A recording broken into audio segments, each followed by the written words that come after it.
It's time for sports' biggest moments on global television. The headlines, scores, breaking news, and commentaries on sporty events. Talking with the biggest players, strikers, and about the slam dunks and goals, stunning saves, near misses, and upsets. Let's talk about the greatest home runs, comebacks, knockdowns, and victories. Talk Sports with the King of Sports, Anthony Momodu. Weekdays, 10 a.m. Don't miss out. Oh, that goal! Beautiful work from the wingers! It's another beautiful day right here. One of the best things that happens to you on the daily is starting your day with a sporting activity. This is another time again for us to talk sport on global television. This is Talk Sport with Ramsey Enoch Agbo, and of course we have so much to talk about today. And like you all know, so many things happening from the world of sport, but then I'm not going to hold it back. As far as time will permit us, we'll get into the nitty-gritty of everything happening from the world of soccer. We will move to the world of boxing, outer tennis, and every other sporting activity that we can talk about today. Welcome to Talk Sport once again on this beautiful 13th day of November 2023. It is a midweek sport, of course. Let's get started with things happening from the 2025 African Cup of Nations qualifiers. Oh my God, it's been a very fantastic one. The Super Eagles have not disappointed us yet, despite what Libya did, that they couldn't hold us back. The Nigerian Super Eagles are on top of their game, and as I speak with you right now, they are warming up for the game coming up very soon against the Cheetahs. Joining me on sports today is Phillips Uja. He's going to be joining via Zoom to analyze one or two things from the world of sports today, and later on I'll have someone else join me as we talk sports. You know, sports ignites, sport unites, especially if you're having a very good dose of it day and night. Now to the 2025 African qualifiers, as 21 Super Eagles hold force training at Abidjan. The Super Eagles on Tuesday, that was yesterday evening, had their first training session ahead of the Cup qualifiers. According to the information, that match is going to be going down against the Cheetahs of Benin, that is Benin Republic, and that match is happening on Thursday. When is Thursday? We're going to count the days. Are we counting days or we're counting hours? Thursday is just around the corner, and you know how it happens. But then we're talking about sport right here. There is no minor when it comes to sport, because you can't take every country for granted. Some little countries have been turned on the neck of the you gotta learn the hard way. But then I trust the Super Eagles. Of course, that match is going to be going down on Thursday in Abidjan, and so many people are saying so many things, and of course Captain William Troost-Ekong, Victor Osimhen, and not just that, Demola Lookman, Alex Iwobi, and Ella Aino are among the first and the latest arrivals in camp. So far, so good. I love that. You know, one thing that a lot of people talk about is the fact that a lot of Nigerian players, when you say camp has opened, you must see a couple of players traveling from far and near to make sure the camp opens, and that's exactly what happens with these early and latest arrivals in camp. The other new arrivals are Bright Osai Samuel, that guy that some clubs are looking for right now. I'm going to tell you about that. That's much later if time permits us. You know, I don't get tired of talking about the Super Eagles, especially the players who are always on ground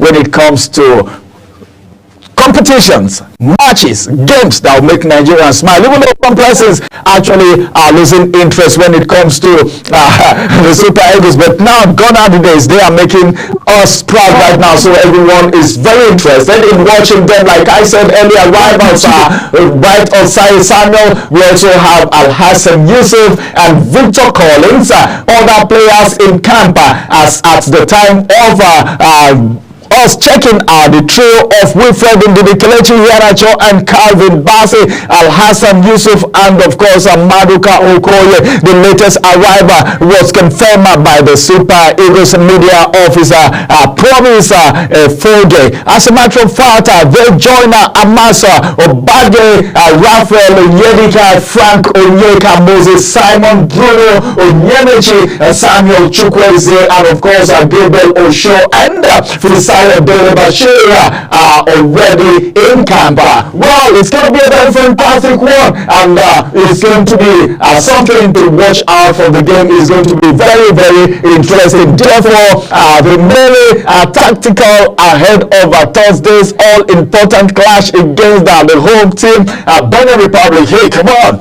Is home advantage going to play some kind of I don't know, confidence is going to be there, but then Benin Republic, when you least expect, that's when they take you by surprise and know who their coach is. Well, that's another story for another day. But then this is someone that know how the Super Eagles ply their trade, because he has traveled along that line already. You know who I'm talking about. But then I think there are this expectation, there are this at least confidence given to the Nigerian people that the Super Eagles will do something very fantastic. Like I said, of course, my guest is going to be joining me on the show to add his voice to the conversation. He's going to be doing just a little analysis for the sporting infos that we have. Thursday is the kickoff time, and the time, in case you don't know, is 5 p.m. inside the Hofed Boldly Stadium in Abidjan. Then on November 18th, they will host Rwanda inside the Gosul Akpabio Stadium in Uyo. Is that going to be an advantage for the Super Eagles? But then some persons will say, well, you're talking about advantage. Sometimes it may not happen the way you expected it. But then let's see what will happen after 4 games. The Super Eagles are top of the log. So far, so good on 10 points. We have 10 points. We're on top of the table. But then, is that an advantage, or they should relax, or you feel they should be on top of their game? Like I will always say, the Super Eagles need to be on top of their game every time, any day, so that at least they can make things happen. As a matter of fact, 10 points, and of course they are in second place, Benin Republic with 6 points. That's Benin Republic. Then the third place is Rwanda with 5 points. And then Libya bottom with just 1 point. Why don't they go get 1 point when they go to Super Eagles for their, well, I never say anything. That's just a joke. That's sport for you. Sport needs to be entertaining, needs to be informative, needs to be educative, and needs to be interactive. That's why we bring in some of these. But then the Super Eagles will need at least a draw on Thursday. That's tomorrow against Benin Republic to seal qualification to the 2025 African Cup of Nations. The captain, William Trost Ekong, has already said they will be gunning for the maximum 3 points. That's why I love these guys. You know, they will make it happen for the Super Eagles. Nigeria avenged a shock 2-1 loss they suffered against Benin Republic in June with a comprehensive 3-0 home win in reverse tie over the 2025 African Cup of Nations qualifier in September. Alright, let me check on my guest who is joining via Zoom. Phillips Oja. It's good to have you on the program. This is Talk Sport. Welcome to Talk Sport, Philip. Good morning, Ramsey. It's nice to be here with you. Hope you can hear me. Guys, I know how much you love the Super Eagles, Phillips. Even though sometimes they make you angry, but then I know how much you believe in them, especially when we have a full squad. But we're talking about the Cheetahs here. Some persons are saying, well, this is not a game to worry so much about. After all, we are topping the road and all of that. What's your thought and what's your opinion concerning that game that will be going down just tomorrow? Well, it's a good thing that the players have reported to camp as at when due, because we all expected them to come in anything as of the report we got was they were going to get in on or before Tuesday, and I think almost all of them arrived on time, and then they keep to their training schedule apart from Sadiq Umaru, fortunately, is not yet in camp. I think that is connected with the fact that his team, Real Sociedad, played a late match on Sunday night with Barcelona, which they managed to win Barcelona 1-0. Getting flights from Spain to Cote d'Ivoire, I know it is very stressful. I even learned the likes of Ekong, Iwobi, and Calvin Bassey, they have to come through London to Nigeria before connecting Abuja. So you can see it's very tedious. So some of this logistics can be understandable with the players. But talking about the players, there's my problem, my worry is the fact that why is this match not just the World Cup qualifier? That is just been my worry, because this team look like they are really hot. Look at the caliber of players we are parading. Victor Osimhen, look at the number of goals he scored. Look at Ademola Lookman. I mean, we are red hot now. I would have just wished that this match should have been the World Cup qualifier, not just the AFCON, because getting a draw or just the one match from the two matches, I don't think that is going to be a difficult thing for the Super Eagles. Not considering the players we have in camp now, I think we can even get the maximum 6 points. But I'm looking at the players and everything surrounding the match. Just like you said earlier on, that the coach is a familiar coach that knows our player, not just because he knows our player. I think one of their goalkeepers also played Remo Stars with one of our assistant coach. That is talking about Daniel Ogunmodede, the one we call Jabo. And I even saw them in the airport when they were throwing batters, and I was like, you want to come and play against my team? And the goalkeeper was saying that they are going to defeat Nigeria. I'm talking about Obasa that plays for Remo Stars. Is in the Benin team. So I think so many things to play for. Considering the fact that this same Benin team defeated us about 2 months ago in that same stadium, in the Ofebeli Stadium there in Ivory Coast. And just a quick correction, Ramsey. The match is by 8 p.m. Ivorian time and not 5 p.m. So there's going to be a night kickoff. And that was why when we trained yesterday, you can see that the team also trained at about that 8 p.m. just to get acclimatized with the weather condition of that same time, so that they won't have this issue of they played under an unfamiliar terrain and all of that. So I think by and large, the Super Eagles, there is no cause for alarm. Playing Ivoria tomorrow, I think is going to be the maximum 3 points for us, and then we'll consolidate on that and see if we can rescue our World Cup hope.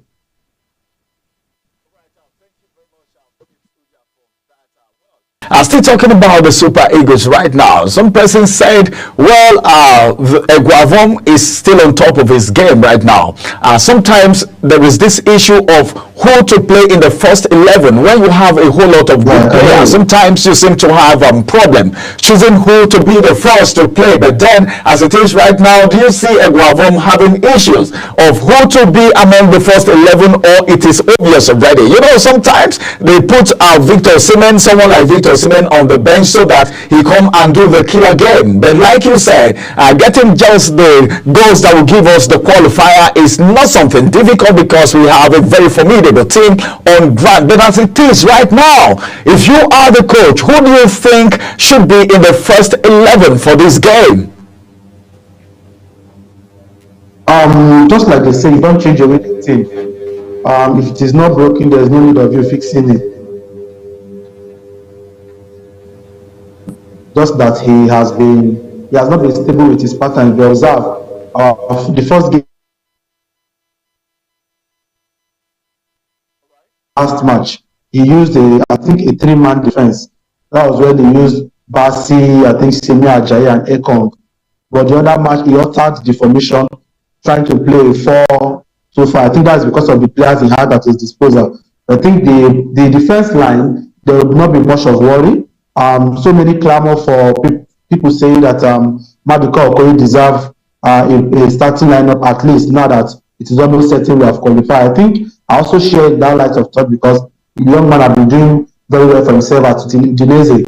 Like I always say, let bygone be bygone. He has learned his lesson. He has picked up. All players have their bad day in office. So I think he has moved on from that era against Tunisia and Ghana that many people called for his in 2022. Now he's now in a big club, playing for a big team in the Italian Serie A. So I think the lineup, we hope to see 1 or 2 changes for the fact that we're almost there. I won't be surprised if I see Maduka Okoye in goal, but even if it's one body that is going to be in goal, that is almost certain. And then for the defensive pairing, Calvin Bassey is in the form of his life. We saw what he's doing with Fulham. So I think the pairing between him and the captain, that is a true stake on, is still going to be maintained. From the flanks, we expect to see maybe a line might be going back to the left fullback, and then if Osai Samuel is very fit, he will play the right fullback. Or alternatively, Olajuwon will play from the right fullback, and then Bruno Yemechi will play from the left fullback. But coming to the middle, you know, DJ has been doing very well for Nesta, so he's not going to give the coach warning. The same thing as Iwobi.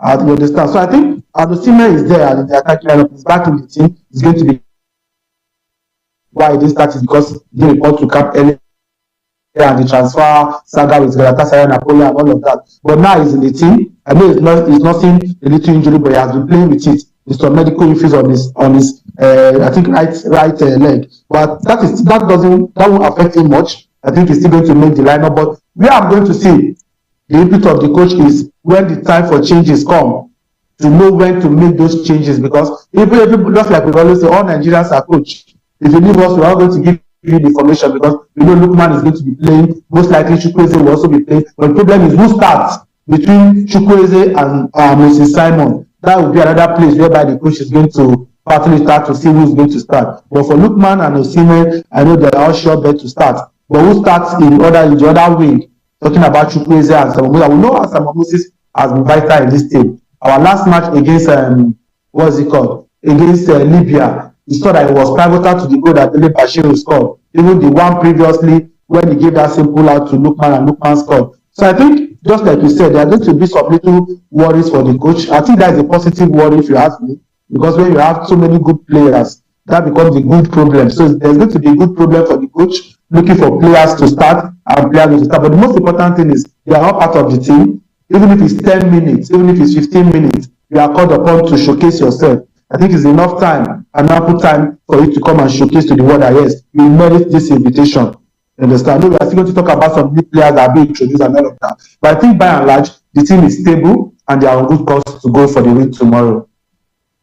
So by and large, as a matter of fact, the team is stable and they are ready to go as far as getting us the 3 goals, the 3 points, as Truce Ekonga, the captain, the skipper of the team, have already said. Thank you very much, Phillips Uja, for that thought. I think I share the same thought with you concerning Truce Ekonga, not Truce Ekonga, Maduka Okoye. Remember, Maduka Okoye had the opportunity to play for another country, but he pledges allegiance to Nigeria as the country he would want to play for. But then the arrival of Nwabali is the beginning of wisdom and of course the struggle and the scarcity of getting a play time, the jersey number 1 for Maduka Okoye. But by and large, he's been doing very well in his own team. But whatever happens from the past should be the past right now, as we move to other fantastic things that will be happening from the Super Eagles. Talking about pledging allegiance to Nigeria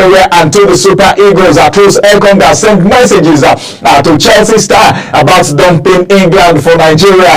William Truce Ekonga has sent a very heartfelt message to dual national players considering their international future, encouraging them, of course, to experience the pride and passion that comes with representing Nigeria as a Super Eagle. As a matter of fact, you know how Truce Ekonga actually came in. He also said that they should just think about how they make the choice. The Alcalot center back expressed no regret about committing to his career to Nigeria. Of course, he actually pledged allegiance to Nigeria. Of course, you know, he also had the opportunity of doing something with Netherlands, but then he is right here for the Super Eagles today, and he's not regretting it. You know, wearing that bag, you know what it means for his career, and of course what it means for Nigeria. But he's not been doing badly yet. I'm actually saying this because we have a lot of players who actually need to come play for the Super Eagles. As a matter of fact, he also have a lot of other people outside that should pledge allegiance to Nigeria. Then let's talk about this. Stephen Keshi was the one who actually put a call across to him, if you could remember very well, before he came playing for the Super Eagles. As it is right now, Phillips, let's talk about it. Nigerians are playing outside the country in some very formidable clubs, then trying their best to play to at least play for the Super Eagles. pledge their legends to Nigeria. What do you think about that? Do you feel those that are here are doing well?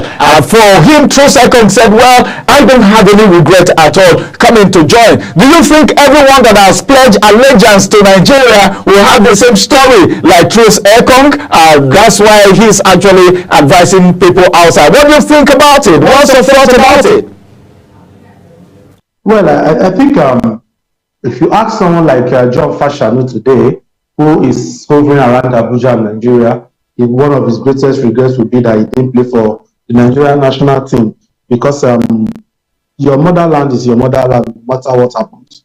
Yes, you might not be having it rosy here, but your country is your country. Even if, just like the youth will say, the Japa syndrome, everybody wants to go out, but at the end of the day, you still want to be recognized with your country. So I think Ekong leading the fight of wooing some so-called foreign-born Nigerian players to come and play for us, I think it's a very good cause he's championing. We can just see that yesterday also, we have Adedayo Osho, who was born and bred in Reading in UK, but his both parents are Nigerian, but they happened to relocate on my way to the UK and they gave birth to him. He had the opportunity of playing for England, but they are just choosing to play for Nigeria. They are scattered all over Europe. Now, name it. Is it Arthur Okonkwo in Germany, in Cologne? Is it Sebastian Osigwe, the goalkeeper in I think Austria or yes, Austria, I think. Is it, name them. So a whole lot of them that have been playing for youth teams in England, and even the Chelsea guy that is talking about Tosin Adarabioyo. If you ask me, most of them, the ones that have even gone to play for England, how well did they fare? You talk about Agbonlahor that played for England. Well, how many times was he invited? Talk about Tammy Abraham. So as if it's being forgotten. Talk about what is it called? The other guy at AC Milan, Fikayo Tomori. All of them that have gone to all this country. How well have they fared? They can just take a look from Ekong and Lookman. Ekong choose to play for Nigeria. Ekong is a world name now. At least he was nominated for African Footballer. I think he made the top 5. If Ekong would have played for the Netherlands, which is the place of his mom, how well would they have fared? If Lookman should have continued playing for England, the way he played for the youth level, will they have made it to the top 15 in Ballon d'Or? You know the answer to all these questions. But here is Lookman, potential up to me. For me, I think he has already won the African best. We're only waiting for the crown to be put on his head. Because for me, he has no challenger. His closest rivals are not even doing too well, and you have to say they are compared with him. But if Lookman is to be played for England, will he have even been nominated for European best? Will he have even been the best player in his league?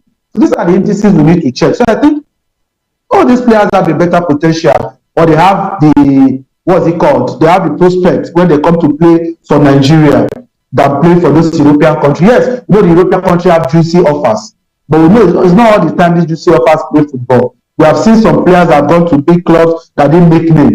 Same way some players who play for big countries and won't make name.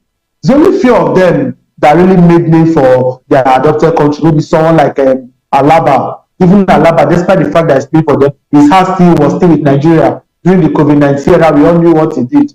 Maybe you talk about Emmanuel Isadebe that played for Poland. But out of 100, about 95 of them that go to play for those European countries, at the end of the day, they kind of regret it because they don't make the name with them.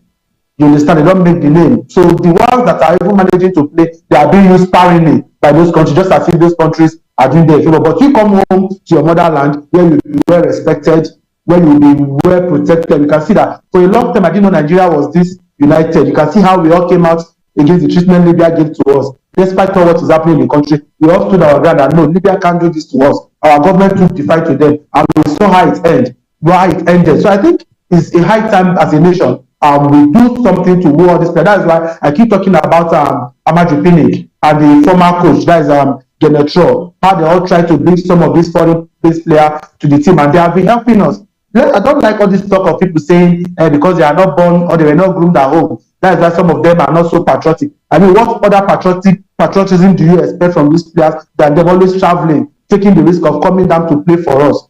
You understand? So I think to me, these players are professionals and they've been doing their job well. So I think they deserve all the kudos. And those that want to join, this is an open invitation to all of them. The sky is wide open for all of them to come to the team. All the 23 players will not play at once, but I assure you, there are so many games we need to play in a year. If you don't make it for this team, you can make it for the next competition. We have so many competitions, so many friendlies, so many international windows. So I think all the foreign-based players that their international allegiance are still hanging in the balance, they should please come, and we all welcome them with both hands. Wonderful. I think you said it all.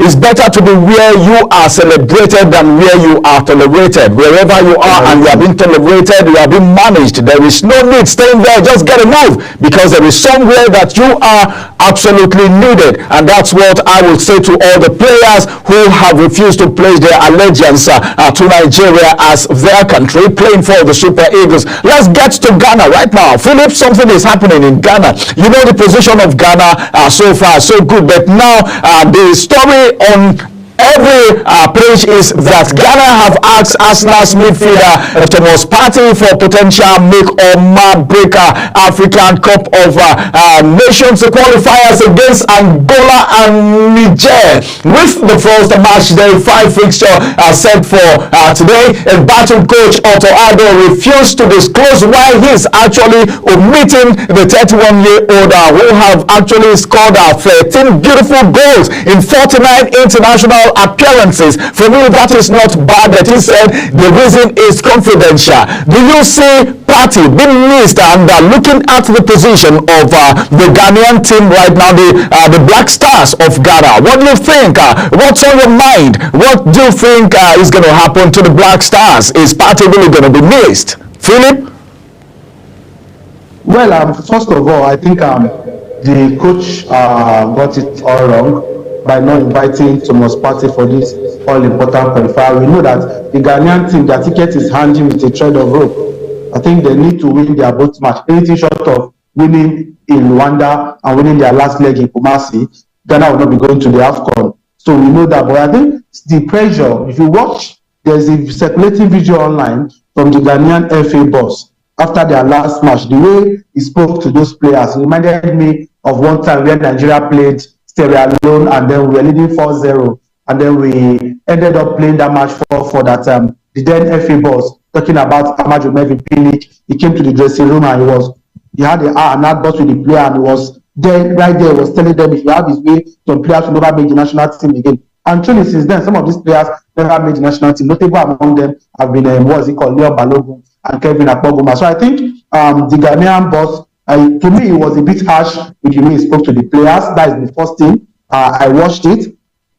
He threw away the decorum. I knew he was angry, but I think he should have done it more professionally than coming out openly to lambast the Ghanaian player. For crying out loud, these are professionals that are playing. I think that team, the people I saw there, I saw Semenyo, I saw the Ayew brothers, I saw the other guy that just nationalized to Ghana. What is he called? The one that plays for Bilbao. The one that the younger brother plays for Spain. He was there, and a whole lot of them, they were just there, and he was just talking, blasting them, hitting his chest, saying they are not patriotic and all of that. I think he went beyond, but we know why he spoke that like that, because the Nations Cup ticket is on the brink. And after that match, they took some decisive action that they are going to bring patriotic players. Now the question now is, why dropping Partey? Are you not saying that Partey, who is the captain of the team, is not patriotic enough? Now, they dropped Partey. If you watch what is happening, after dropping Partey, the story didn't just end there. If you follow the news now, about 8 players of the Ghanaian national team, they are all pulling out of the match, citing one injury problem or the other. Semenyo is out. What is it called? Lamptey is out. About 4 players in English Premier League, they are out. Another of the big stars, even the one I called in Bilbao, is in I just remember his name now. I think that is Inaki Williams. He's also out. So now, if you look at all these top players that will be withdrawing, how many players will be called up in the space of how many days? I think their match is tomorrow, if I'm not mistaken. So how do you want to? We are trying to build a house. We are trying to what did I call it? Arrange what is spoiled, and then we are breaking it more, because if you ask me, this team, the team is battered now. The team is battered. All these players are not coming to camp. I don't even see Ghana getting a draw against Angola. We played the Angolan team in the Nations Cup. We knew how it took us before we could manage a slim 1-goal win against the Angolan team. Now, talking about a depleted Ghanaian team without Thomas Partey, without Ayew, without Semenyo, without Lamptey, and the rest of them, how did they want to play this Angola team? I need to know that they are going to play away in Rwanda. Even the Super Eagles hardly survived in Rwanda. You remember the infamous match we played there that they defeated us, courtesy of a goal by Figueroa, the team that had the likes of Aqua and the rest of them, Chibato and the rest. So I think the Ghanaian team, they might miss out of the AFCON, that is almost certain, but this is a time for them to go back to the drawing board and make sure this doesn't happen at the World Cup qualifier. Because for me, I think the World Cup should be the more priority to them than the Nations Cup. So if they sacrifice the AFCON to prepare better for the World Cup, I think that would be better. Unlike our Super Eagles, that it is certain that they are going to the AFCON. And maybe, I'm not a prophet of doom, but maybe we might not be going to the World Cup, but I pray that doesn't happen. All right, thank you very much, Philip Uja, for adding your voice to the conversation. You know, sport is very, very sweet. Sport is juicy. You know, sport is very, in fact, but then sport is sport when you have the best analysts and of course you have the best fan. I'm talking about you. You are the best fan. You know, if you are a fan of Talk Sport, you are the best fan, and you make this show very sweet. Well, thank you very much, Philip Uja. Thank you, fans. Let's now go on a quick break. When we return, we will be talking about Osimhen. Newcastle is coming for us. How many people want carry Osimhen? Osimhen. The thing is now in music, but then when we return from this break, we'll talk about that. Newcastle join Osimhen race. I'm talking about Newcastle United going to England. Oh my God! Let's see what happens. Is it really going to end there? We'll talk about all of that, and that will be after the break. Join us and stay with us. It's time for sports' biggest moments on global television. The headlines, scores, breaking news, and commentaries on sporty events. Talking with the biggest players, strikers, and about the slam dunks and goals, stunning saves, near misses, and upsets. Let's talk about the greatest home runs, comebacks, knockdowns, and victories. Talk Sports with the King of Sports, Anthony Momodu. Weekdays, 10 a.m. Don't miss out. that goal! Beautiful work from the wingers!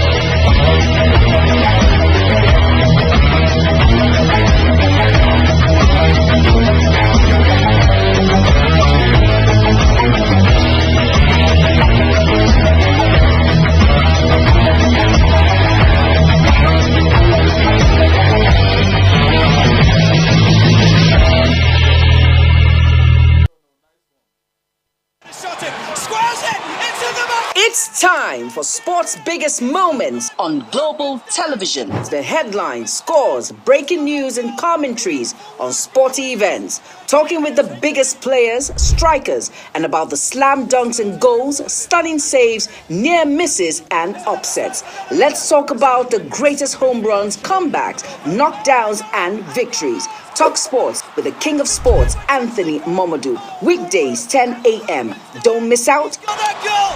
Beautiful work from the wingers!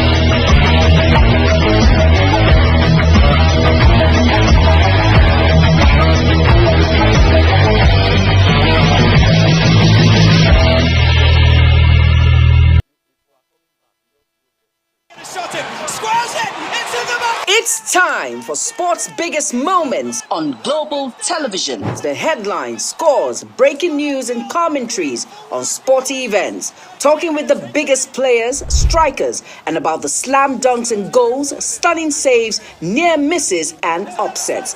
Let's talk about the greatest home runs, comebacks, knockdowns, and victories. Talk sports with the king of sports, Anthony Momodu. Weekdays, 10 a.m. Don't miss out. Beautiful work from the wingers. Okay, so we can go now, please. Sport ignites, sport unites, sports day and night. Talk sport is still on. I said on return from this break, we'll talk about the Newcastle deciding to join the race for Victor Osimhen. As a matter of fact, Newcastle United, talking about England, I think Philip is going to add his voice to this. Just remember that Newcastle United joining the race for Osimhen. Now they want to sign Victor Osimhen in 2025 with the club's owners, Public Investment Fund, ready to trigger the Nigerians' 130 million pounds release clause, according to the Chronicle Lives. Lee Ryder, the manager, among the several clubs that are set to be offered the chance to sign the 25-year-old striker who is currently on loan at the Turkish Giants Galatasaray. As a matter of fact, he came from Napoli. You all know what transpired in Napoli. You don't know the value of what you have until you lose it. Now, Napoli, they may not be saying it, but then I think Conte know what's happening right now, because that vacuum cannot be filled. The former Lille striker has been in a scintillating form so far since he joined Galatasaray in September this year, netting 8 beautiful goals in 9 appearances. My God, 9 appearances, 8 goals. What are you talking about? That is a striker indeed. I'm talking about our own brother Victor Osimhen, across all competition in club, 6 striker in 6 Turkish Super League. His latest, according to the game that was played, his contribution came in the 3-2 victory over Samsunspor, where he actually scored twice to maintain Galatasaray's unbeaten run and extend their lead at the Turkish Super League summit to 6 points. Roma manager Jose Mourinho, who is previously endorsed Osimhen's quality, believe that the Nigerian is worth a significant investment. Oh my God! Do you know what it means for Jose Mourinho to endorse a player? If you know Jose Mourinho, you know what I'm talking about. Phillips Uja, what do you think about this? We are talking about Osimhen. I want Osimhen to go to a club where, in fact, he will be a talk of town, will be voted for the Ballon d'Or. He's already an African Footballer of the Year. So what do you think? What's your thought? Newcastle United. Well, I think a player like Osimhen can never be caged. It cannot be overshadowed. Anywhere he goes, his impact will definitely be felt instantly. You can see the wave he's making in Turkey. It doesn't come like a surprise to many of us that have been following him. Anywhere he went to, he showed like a million star. So if he comes to Newcastle, I think that is going to be the greatest nightmare of Chelsea FC after what they did in the last transfer. I, for one, I wasn't happy over the way Chelsea took that the transfer deal with levity, and then they treated it as if they are pricing a baby player. But I think it's obvious now, it is clear to them that to see that the player they are going for is a quality asset. And when you are going for, like they say in the local parlance, better soup than money killer. If you want to go for a quality striker like Victor Osimhen, be ready to do that the cash. I mean, look at Newcastle. We can see that even Newcastle that are going for Osimhen doesn't mean that. To me, if you put Chelsea striker side by Newcastle, I think the Newcastle striker does better than him. Talking about Alexander Isak, we saw the way he's scoring week in, week out. But can we say the same of Nicholas Jackson, who is the top 9 for Chelsea? So I think for Newcastle, a team that is doing well, their striking department is doing well, they are still going for someone like Osimhen. That goes to speak volume that they are more hungrier than some of the English Premier League teams. I know there are unverified report that Chelsea might still relaunch another bid for him. The same for Arsenal, and then maybe one of those big teams. But I think Osimhen is going to be earning a big money move by January, except if for the love of the fans, and the club, Galatasaray, persuade him to stay more. Remember that now that one of their top striker, Mario Icardi, is injured and out of the season. So I think Galatasaray want to do everything humanly possible to make sure they keep Osimhen to the end of the season. And Osimhen being who he is and being in his comfort zone and the love from the fans and everything, and for the right money, I think he might stay to the end of the season. That doesn't reduce his worth by anything. If for anything, I think it's even increasing his worth. So a player that has scored 8 goals in about 8 appearances, created 4 assists, I mean, it speaks volume. So any team, the Barcelonas of this world, the Real Madrid, the Man City of this world, they can all call for him, even in January, even if it is during the summer. So I think Osimhen has nothing to lose. If he decides to go to Newcastle, good one for him. If he decides to remain to the end of the season, one thing is certain, Osimhen will never lack big clubs. Big clubs will always call for Osimhen. So long as God keeps his career, he doesn't have maybe a career-threatening injury, that is always bagging in the goals. Big clubs will always be waiting for him to pen the signature. All right, talking about that, 3 England clubs are also coming for Osai Samuel. As a matter of fact, Aston Villa, Everton, and Crystal Palace are interested in him right now. Talking about Osai, you know what is happening to him in Fenerbahce, and more so that his girlfriend is from England. What do you think? Is this a good one? And which club should he even go to in England if he must go to England at all? Well, I think so many factors determines players' move. All Nigerian players, if you ask them, they will prefer to come to England. The few that have gone out of England is because the English league didn't really favor them. If you talk about Kelechi Iheanacho, talk about Ademola Lookman, name them. Their preferences will not be that they want to play in England. Why? The major thing is because of the language and the way they move out freely with other players and colleagues. But for Osimhen, many things might influence his move. We know he has always said his idol has been DJ Drogba, and he will fancy, I think he's also a Chelsea fan by extension, because if you take Drogba as your idol, most likely you are going to be a Chelsea fan, just like in the days of the great Ronaldo de Lima. If you like Ronaldo, you like Real Madrid. So I think he's also a Chelsea fan by extension. So he would also love to play for Chelsea. That was why he was patiently waiting for Chelsea till the transfer deadline that brought about his move to Galatasaray. If not, no one would ever thought he moved to a club like Galatasaray in the Turkish league. No disrespect to Galatasaray anyway. But I think Osimhen's move is going to be preempted by so many factors, just like I've said earlier. But personally, I would wish he come to England, because the English media alone is enough to blow his trumpet. So I think Osimhen coming to the English Premier League is going to speak volume for his career. Manchester City's defender, talking about Mike Richard, has said for Arsenal to stand a chance of eventually lifting the trophy title, they need a striker. Are you of the same school of thought? Arsenal needing a striker? Yeah, I think if you watch Arsenal last 2 matches, it is obvious and clear that a striker like Martinelli cannot lead them all through. We can see that Trossard has been on and off with injury. I know that Kai Havertz is not a natural 9, and then the Gabriel is just as if he's being surplus to requirements. So if you put all this side by side, just like Chelsea, Arsenal also needs a good striker. Like I always tell people say it's too early to call, but I think the English Premier League this season, if there's anybody to challenge Liverpool for it, it will be Man City. And since Man City is not biting, I think Liverpool is home and dry. Because if you want to look at the team that's going to win the league, you check the quality of players they have.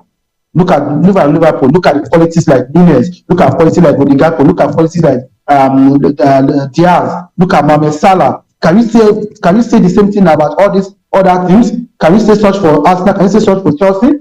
I mean, for crying out loud, we know these things.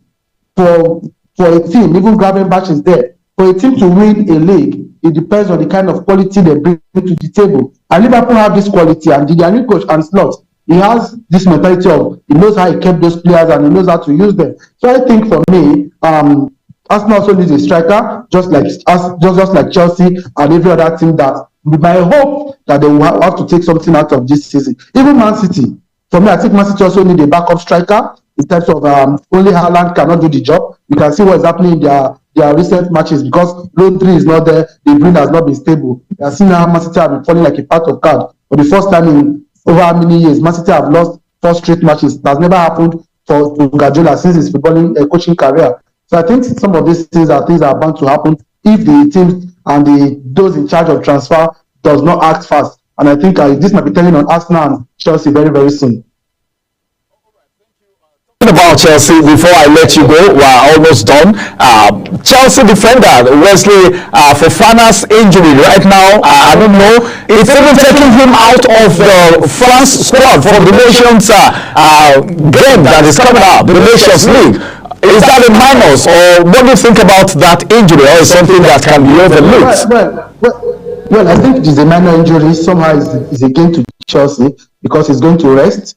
And then when the league returns in the next weekend, I think he's going to be back. I think it's a minor injury. The same thing for Kopama. All these are slight injuries that normally, if it was to be a tournament or to be a final, they can take painkillers and play. But I think they've opted out just to have some rest and some medical attention. And hopefully they'll be back before the weekend. But for Fofana, his national team career has not been too good because I think this is the third time he has called up in recent times. And I'm not sure he has really featured. This would have been a good opportunity for him to feature, but I think most likely most players always prefer their football career to their club. So I think their club career to the national team. So if he's fully fit for Chelsea, he has been enjoying a sweet run under the new coach. He has always been in the match day squad, playing alongside Levi Colwill, who has been invited by England too. So I think the injury is a minor injury. Hopefully he'll be back before Chelsea play their next couple of matches come next weekend. Phillips Uja for joining us. Thank you very much. It's a pleasure. The pleasure is mine. We hope to have you some of the time again. And of course, that was Phillips Uja, a sport analyst, joining us via Zoom from the Federal Capital Territory. Now, let's quickly talk about the world of boxing just a little bit before we call it a wrap on the show, as Anthony Joshua becomes second boxer with best career earning. Nigerian-born British boxer Anthony Joshua has officially exceeded the remarkable milestone of $20 million in career earnings, positioning himself among the highest earnings in the sport of boxing. The impressive achievement placed Anthony Joshua ahead of notable very heavyweights like the rivals Tyson Fury and of course rising star Gervonta Davis in the year 2024 alone.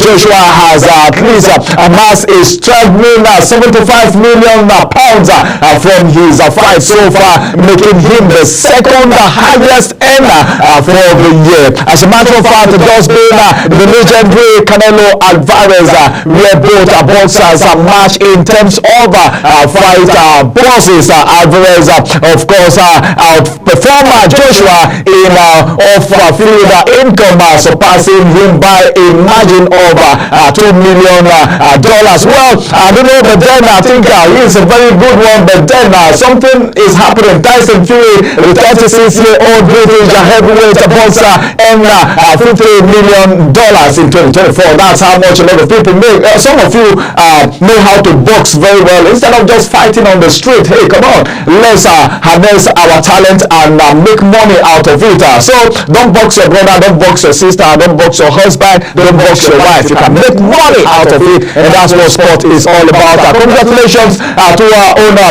Anthony Joshua, who has actually made this mark so far. Well, I don't know, but then this is the much we will be able to take. A lot of you will not want sport to stop because you know how entertaining, how informative and educative sport is, especially if you are a true fan. But it will interest you also to know that Tyson tips Fury to at least beat Joshua.